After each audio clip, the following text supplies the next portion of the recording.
keeping credit managers up at night? What the hell isn't? What's not on our agenda? Basically, my company leadership overrides or limits my decisions, but still holds me accountable for what's here on this diaper that you call the AR. Okay. The place where all the poop shows up. So why should you care? Well, it negatively impacts your team. It impacts your morale. Eventually they and you get tired of it and just go, well, it is what it is. And it diminishes your credibility. So, what to do about it? Because we're solution-based people. We solve problems for a living. That's our job. We solve problems for a living. So, analyze the situation. Okay, we talked about managing up previously. Managing up is tough because I'm not an analytical person by nature. I'm not a technical person by nature. I'm a relationship person. There's two types of credit managers. There's accounting credit managers, which are, accountants go into accounting for a reason. They're not the most personable human beings on the planet. Think about every accountant you've ever met. Okay? They're kind of dry. And I can say this tongue-in-cheek, I married an accountant. Yeah. Just picture our conversations together. I'm over here somewhere, and he's like the voice of reason. But they're not people persons. Let me take that. Not people. They're not relationship driven. Where when you look at a credit manager who's more relationship driven, we still get the numbers, but we're less about the numbers and more about how do I communicate. So when you're talking to a CFO and he's like, what is it? And you're like, yeah, but. So you got to start looking at it their way. So when you start looking at how you're going to solve this, how you're going to grab back that lack of control, gather your facts. Are you contributing to the problem? And what I mean by that are, look at what's driving that behavior. Why are your salesmen acting that way? Why is your CFO coming back? Are you using the same tired arguments? Are your processes antiquated and maybe they just need refreshed? Something that you started doing 10 years ago isn't going to be maybe relevant 10 years later. Something, either your process, your ERP system might have changed, you might have acquired somebody, people left the company, new people came on board. Look at your processes. Be honest with yourself. Do they need to change? Can I refresh them? Have I process mapped anything? I actually geek out on process mapping. I don't know why I like it so much, but I do. Because I like to see where are my pain points, where are my gaps. Because sometimes you don't even notice them, and that's when you ask somebody else, somebody who's not in your organization or is in another arm of your organization. Hey, come over here, see, take a look at this process, see what you think. And you can do a lucid chart. I have to tell you, lucid charts are tough because moving the box from spot to spot, I'm a post-it note on the wall kind of girl. Because then I can take a picture and I get somebody more talented at lucid charts than me. So think about when you analyze the situation, you start breaking it out, decide a course of action. What do I really need to do? And then after you figure it out and you go, well, here's the action I need to take, you actually have to take it. And there's a whole process and step. And then you rinse and repeat until you get it right. And it's never static. It's like opening an account. It's never a one and done. You have to go back and refresh the account. Same thing with your processes. Same thing with your arguments. Same thing with how you approach it. Sleep stopper number 2 is technology or lack thereof. I can't get funding for technology upgrades or software. You don't have to raise your hands if you're not comfortable. You can think it in your head. But how many of you have had that where you've approached and they're like, don't even, no, there's no money for you. But here, sales, you can have some money. Or the sexy marketing department can have money. So what do you do? Why you should care? Managing data is a challenge for us. CRMs and ERPs were not really set up in full to deal with how credit managers would like to use them. Now, what I love about technology now, especially in the last 5 years, you've seen a real surgence with the AR automation and a lot of the technology coming along where they've been listening to credit people. They are putting stuff in there for, here's my notes. I want my notes to be able to come over. I want I want one system I can work in that I can send people to, that I'm not having to like put it in some little jacked up area of my ERP system that, you have to go through 6 screens to get to, and you gotta click 3 times to get to home. I wanna be able, for everyone in my organization to be able to read those notes. Now you do have to teach your salesmen not to read them out loud to the customer while they're standing there, because some of your notes are not flattering. So transactional work done manually takes a lot of time and resources, and it's boring. And as we've talked about earlier, where's Fabian? Is he in here? Right here. Okay. We were talking at lunch, and I'm like, so, how does this look? How do we attract more youth? You're young. How do we get more people like you into this into this profession? And he's like, you gotta make it interesting, you gotta make it fun, you gotta, nobody wants to sit there and just do like, I'm gonna just run endless credit reports all day long. That you gotta get that transactional stuff off of them. And then, by not adopting technology, you're giving reasons for your customers not to pay you. So, I have one construction company where he's like, yeah, Thea, we don't want a payment portal. Oh, we're not taking cash. Oh, and by the way, we're surcharging on our credit cards. What do you think? I'm like, I think you're gonna be broke soon, because your cash flow is gonna be just strangled. So what can you do about it? Anybody wanna explore number 1? Develop a convincing style. What do I mean by that? Oh, come on, I've seen, you guys are a brutal group that can get money out of a stone. You gotta know what I mean. Just talking to your customer. Sell it to other departments. So turn that around a little bit. You're on the right trail. We're talking about getting money out of your CFO or whoever you have to go. To him what the value is. Breaking it down. I saw a hand go up behind you. Whatever it takes, you have to, it's basically the art of persuasion. It's like, look, I'm going to change the narrative. Think about it like you work with your customers. I'm looking for trigger points. What's my CFO? And I'm calling it the CFO, but it could be anybody that you have to go to get approval for a spend. I've got to develop enough of a style with you, whether, it's any kind of convincing argument, that style that I go to. Return on investment. ROI. But I gotta break it down, and you gotta pull the emotion out of it. CFOs are notoriously, again, they're like accountants. They're like, Thea, you always sound like you're upset. I'm like, mid-credit. We all, we're always, there's always a little edginess to us. So you gotta develop that style. And then you gotta build an objective case, and you gotta be honest about it.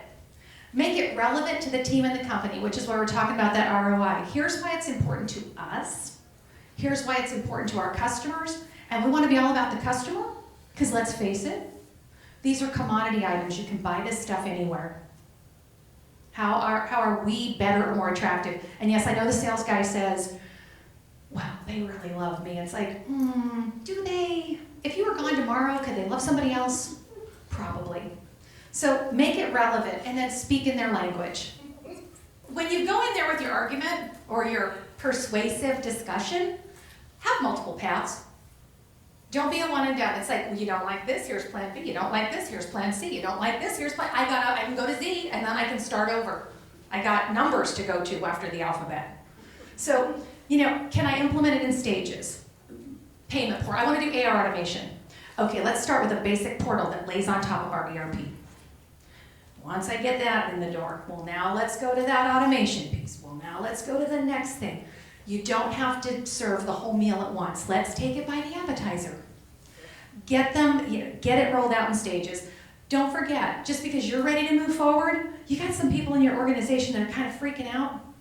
I sometimes forget that because I'm excited and I've had time to process it in my head, I just assume that everyone else, when I say, hey Holly, this is what we're gonna do, and she's like, no, give me a minute to breathe. And it's like, yeah, we're good, get in the car. So you have to let other people have a chance to catch up. Sleep stopper number 3, collaboration between credit and everybody else. Because some days it feels like we're by ourselves. So basically, credit teams across the country, my sales team treats me like I'm the enemy. Sales constantly goes behind my back to leadership, who then backs them. I'm tired of being called the sales prevention department. And some other colorful names that did not make the cut because we're a family show. So why should you care? Lack of collaboration is growth killer, keeps my teams from being focused on a common goal. I don't want to be at odds with everybody. Lack of common technology limits business information sharing, and then goals and initiatives are not aligned. What to do about it? Define your team's goals. Share the goals and expectations with other leaders in your company. If you're not having conversations with other folks in your organization, and that's whether you're an organization of 5 or 500, you gotta be talking to one another. And it's always a little bit, you think it would be easier in a small organization, but what happens is you get busy, they're busy, and by the end of the day, you're like, I can't, we'll visit it in the morning. And then you don't, and it's just a repeat of the next day. And you think everyone's on the same page, but they're not. So understand the other team's goals. If I don't know what's going on in sales and what their initiatives are, if I don't know how marketing's pushing that out, are you telling me something? No, Okay. straight in my jacket. Oh. Actually, I'm like, I don't have anything to do this. just not for me. I think defining goals as a team, it always helps, and it's very frustrating to the credit side of me, that we're not playing on the same playing field. In other words, for the credit department, the AR department, it's all about skin in the game. Everything we do, it's our neck is on the platter all the way through. But other departments, who will remain nameless, never have clawback. In other words, there's no skin in the game. It's just bring the sale, and later if it doesn't happen, it's, Oh, you mean the cheese stands alone? the It's cheese like, stands alone. okay, we were a So team maybe like- until stuff went down, and now it's like, Nobody comes to my door anymore to talk to me about that customer. They were in my office for an hour trying to sell me on it, but now where did everybody go? So I like to do that. I'm fully entrenched in that I like to be in the sales meetings. I think every credit manager should be in the sales meetings. I want to know what's going on. I want to share what's going on in my department, and I like to bring the wins and losses. So let's align those goals. They weren't happy to see me at first, but they got happy. I brought a lot of donuts, big donut budget. So get those goals out there together. They don't have to be like earth-shattering, life-changing goals, but get some basic ones going, share them, and align with somebody, your other departments. Encourage and demonstrate consistent, open communication. Yes, ma'am. So, what strategy do you take to get into those sales meetings? Because for me, it does, as far as the sales, so if they want to make a sale to a customer, that's when I get in, because if I'm doing something to the account and they can't sell to that customer, then I'm involved. But otherwise, everybody believes that I do not need to be involved in any of sales. Even when I'm trying to make the squeaky wheel be non-squeaky, it's still not my concern. I would love to be involved, but I have no idea how to get in there to get Heidi? involved in I that. have a tactic that I did. I had a presentation that I felt was so important that the whole sales team needed to understand, like where our losses incurred, why they incurred. So I came to them with a seminar or a presentation, and then inserted myself in the rest of their meeting after that. So I had something to present that would help them go forth and conquer other sales. So I don't know your dynamic at your work, because you're like multiple hat wearer. Yeah. Yeah, if you had something to present to them, then they're gonna see, wow, I'm really glad she came and told us about that. Yeah. Girl, just show up. Just show up. I would need to know when the meeting happens, where it's happening at, because it does not happen within our building. Get yourself a mole. Get yourself a mole. Yeah. No, I'm serious. Get a donut, You get a mole. use every means possible. Kathleen, you want to jump in there? Yeah, I was gonna say, a tried and true is tell them you want to get on the agenda with a list of opportunities, Ooh, nice one. right? Mhm. Customers who don't use their whole credit limit, pay on time, don't give you any trouble, it's an opportunity, so I wanna discuss the opportunities and tell you what I can do for you. So it's what's in it for them will get you in the room. Nice. Nice one, Kathleen. So, yeah, no one invited me to a sales meeting. Yeah, I'm walking by, I'm like, son of a, oh, hell. Hey guys, I didn't know we were meeting today. You know? Thea, where you're not really invited, I'm like, yeah, bring it. You gonna make me leave? Take the shoe off. So.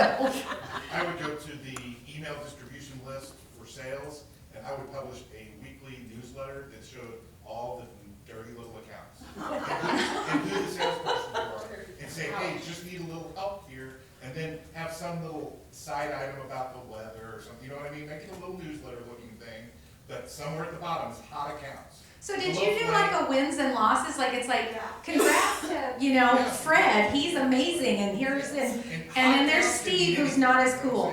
I would leave it as superstars.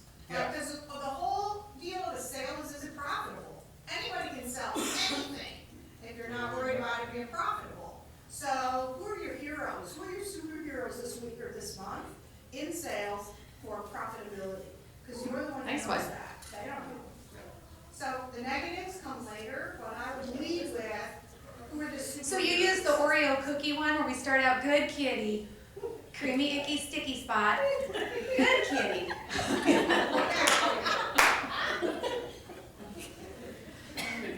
God, aren't credit people amazing? We're like we're so like, okay, covert operation here.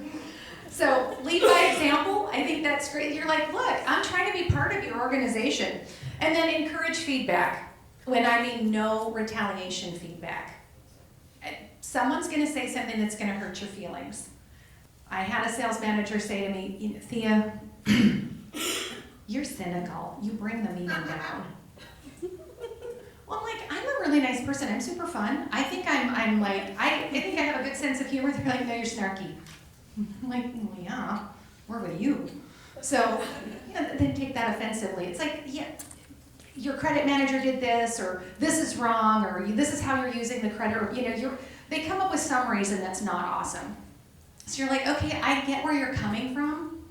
I'm not gonna, I promise I won't be over here like sharpening an axe, waiting for you to do something stupid, or not opening your accounts because you said that, whatever, something mean about me.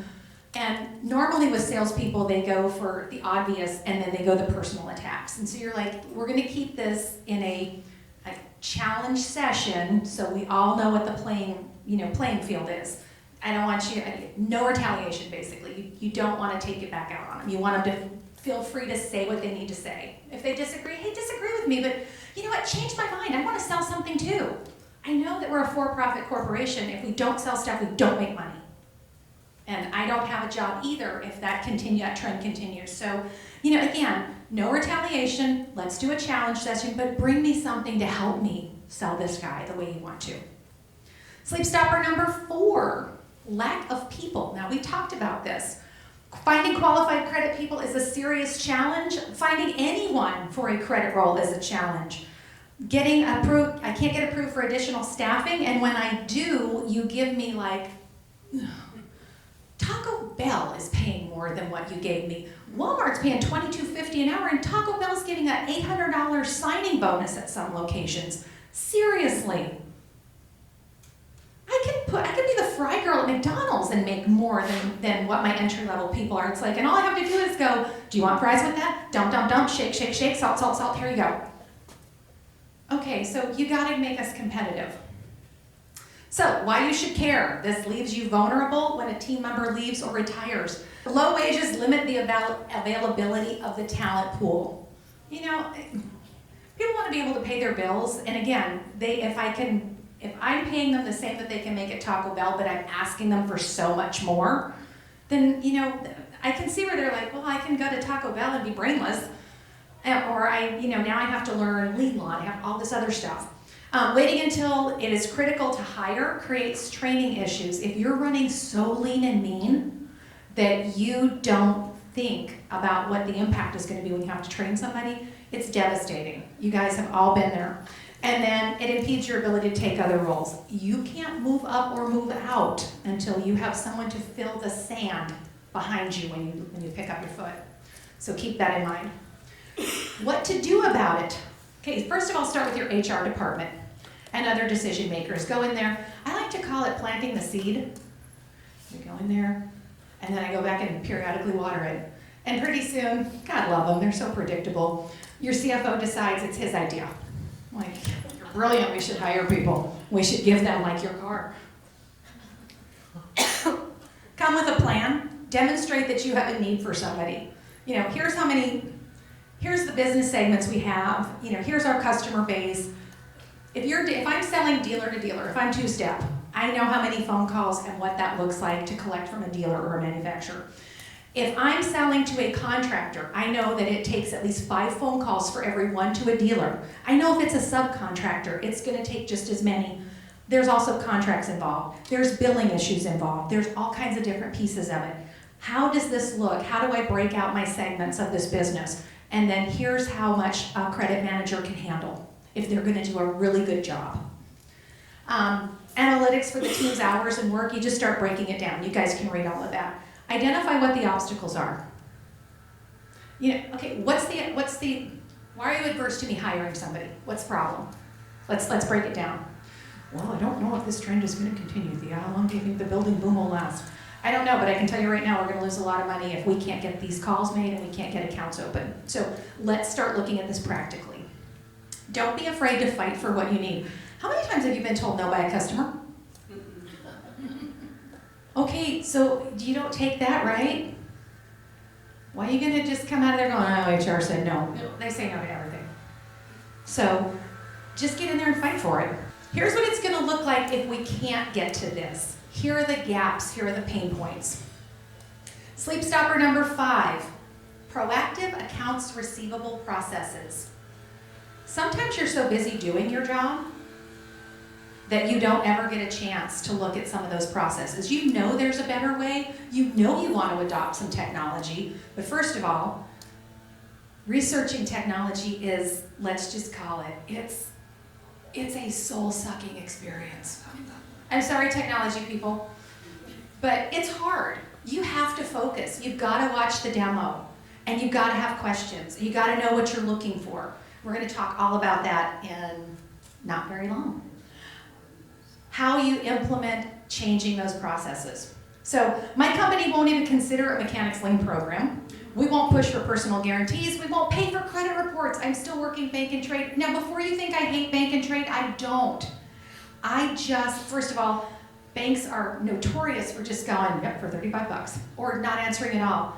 And I don't want a $5,000 order to be sitting there for 3 days, bless you, while I work, while I wait for somebody to send something back to me, when I can pull a credit report and go, yep, good enough. You know what, well, this'll work. Let's get this open and out the door. And then if we need to hit like a $100,000 credit line, we can back into what else we need. But let's at least get the order off the street and let's get this guy out there. Let's get my guy a win.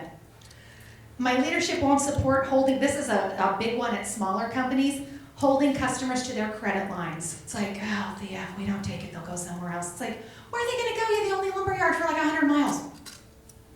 Yeah, leverage that. So all of those things are, and after a while, I realized all of these things that we talk about pushback, they're exhausting. They're exhausting. So you give up. But here's why you should care. Being reactive does not move the needle. Becoming proactive requires process changes. Process changes require you to spend more time changing the processes, implementing the processes, teaching everybody what the new processes is, and then holding people accountable to them. That's a lot of work too. On top of what you're already doing, which is exhausting because right now our industry is crazy. And you're trying to figure out who you're gonna let have stuff, who you're not. With shortages, it's just a nutty time. So again, it's gonna fall on you to drive everything. So what you can do about it, set your goals. Realistic and stretch. Here's what, if I lived in a perfect world, here's what we would be doing. Here's the low-hanging fruit in the lane that I'm in and what we could possibly do. Prioritize those, really look at them. What is the most bang for my buck? What can I do? What can I change effectively immediately? Plan ahead, take those few extra steps. My best thinking time is on the treadmill, because I'm so bored, I force myself to deal with the stuff I don't want to really ferret out. So that's my chance to really like delve into some stuff. And then once you get all of this laid out with that plan, take an action. A lot of us get there, but then we don't take that next step. Because why? Now we have to do something, and once we start it, once we're on that road, we can't, if you stop, you can only do that so many times before your organization goes, oh, she's on a tangent, it'll pass. Take responsibility for your and your team's actions. Sometimes when you do stuff, and you take chances, and you make changes, not everything is going to be a diamond. Some of those things are just going to lay on the ground and be coal. That's okay. Take ownership of it, course correct, get on with your day. Learn and move on. Communicate, here's what we're doing, here's why. Over-communicate, here's what we're doing, here's why. If you explain the why of what you're doing, most people get it. If I cram something down your throat, you bow up, you sit down in the dirt, and I gotta drag you through it. But if I tell you the why and you get it, it makes it a little bit more palatable. Not everybody, some people are always going to fight you. But if you get the majority there, it's gonna make a difference. Sleep stopper number 6, the team. Who do I have on my team to take over my role? That's a big thing. We talked about earlier, and I forget who said it, but it's, hey, there's one, nobody wants my job. It's like, okay, someone has to want this job. I don't want to share stuff because I fear that I'm going to hire someone who's going to be better than me. It's like, I hope somebody's better than me. I hope everyone on my team is better than me, because I'm smart enough to hire them. What's my chance for advancement? If I hire someone and they're like this ass-kicking wonderkind, and it's going to be like, and then there's me.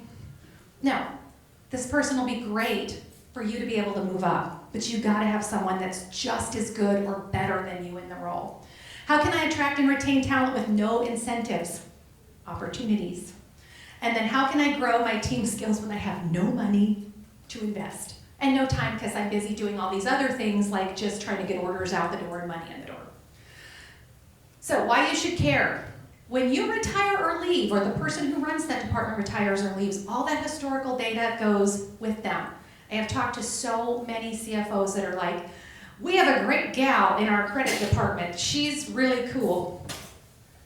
Yeah, she doesn't put notes in anything. She knows everything. God forbid that woman like gets a cold and is out for a week or with COVID. That should have taught you a lot. Who's going to be there with that historical data? Limited opportunities, acknowledgement, or investment keeps your people from staying with you. They're going to go to someone who's like offering them better, more fun. And then lack of growth in a roller company makes it difficult to keep people engaged. So what to do about it? Start where you live. Start where you live. That's I use that a lot because you can always just, hey, here's what I got. What can I do with it? Recognize and show appreciation to your team. You can make fun little, like anything. You can go to the dollar store and buy some, I'm gonna call it useless crap.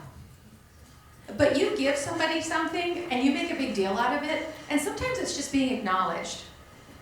Hey, you're in charge of this, or you're doing this. Just kind of give them something to make them feel special and important. What can you offer?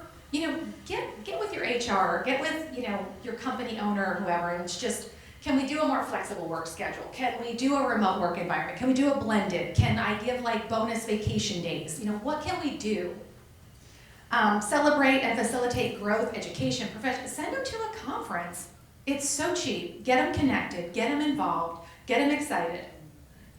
And that's one of the things as credit people were like, I can't afford to be out of the office. It's like, can you afford to not send someone to get out of your office and actually like be engaged and to network and to build that credit community like you have? Encourage and seek out options and input. Sometimes people on your team will come up with stuff that you're like, I didn't know that was important to you. That sounds horrific to me and I'd rather be drawn and quartered, but you seem to think it's cool. Okay, we'll do it. Work with your HR department, get your idea buy-in. usually I give HR people a hard time, but sometimes they can come up with ideas you haven't. And then here's my favorite, you are a shameless self-promoter for your team. So, whatever they're doing, even some wins, just put those out there. My team's great, this is what we're doing, so-and-so did this. Again, there's enough spotlight for everyone, you just gotta get it out there. So why should you care about any of this? Because it directly impacts you and your cash flow, which basically means your ability to live inside with pay your mortgage, do all those things. The company needs to be healthy. That cash flow is dependent on the credit department. Most people don't put that together. They don't put it together that it's, hey, cash flow comes from the direct result of how quickly we turn our money over when the product goes out the door. We are trade credit. We are the cheapest form of credit out there. We're also the least aggressive. You go to a bank, they never get the credit lines we give as trade creditors based on the questionable documents we get from them. And I cleaned that up really hard. So it directly impacts your company, whether people acknowledge it or not. And that's part of your credit culture. You gotta change the conversation. It's a credit culture change, and you have to have those conversations and push that through. So, where do you go from here? You gotta start the conversation. So, I know when you leave here, it's like you get back, you get buried under all your work and stuff, and you're like, what did she say? I don't remember, I can't do all that. Right? Thanks, ladies. Write something, at least you're honest. Write something down, take one thing back that you can make a difference on.